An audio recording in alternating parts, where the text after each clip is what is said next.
Now that we have defined the contact, we can see how far we are and whether the results are already looking somewhat as we expect. Okay, we have the contact, we have the spin part. Let's do a run and see whether the contact works properly and whether we already see some disturbance growing. This seems to work, so indeed we can see the part spin. We can actually visualize the rotation, but we cannot really see whether the disturbance is growing or whether it's damped out. One good thing now to do is to actually create measures to measure what is going on.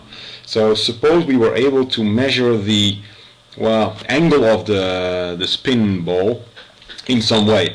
One way to do that is by saying, okay, let's measure the displacement of the top sphere relative to the bottom sphere center and measured in the plane of the ground marker.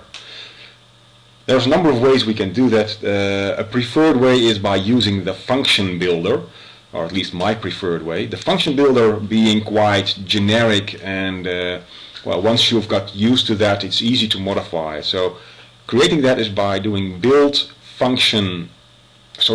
measure function new. Okay, and we want to measure a displacement.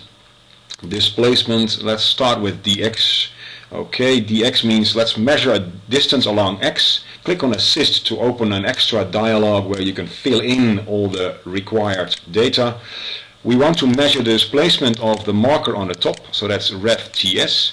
We want to measure relative to the marker in the center, so spin part reference, and we want to measure along the marker in the ground. So there's going to be a ground ref surface marker here.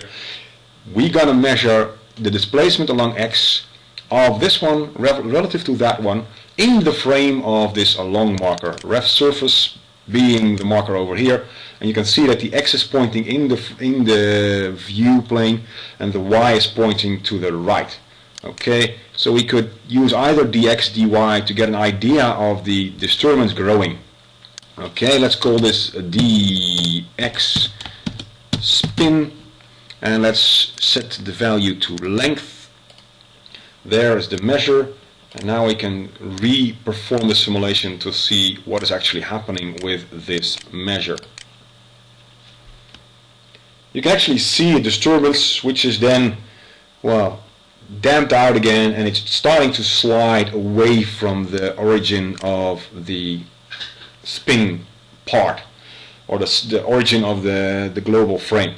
So this actually tells us that the disturbance is actually damped out, and now we will have a look at the solver accuracy to see whether we can change something there to get better results.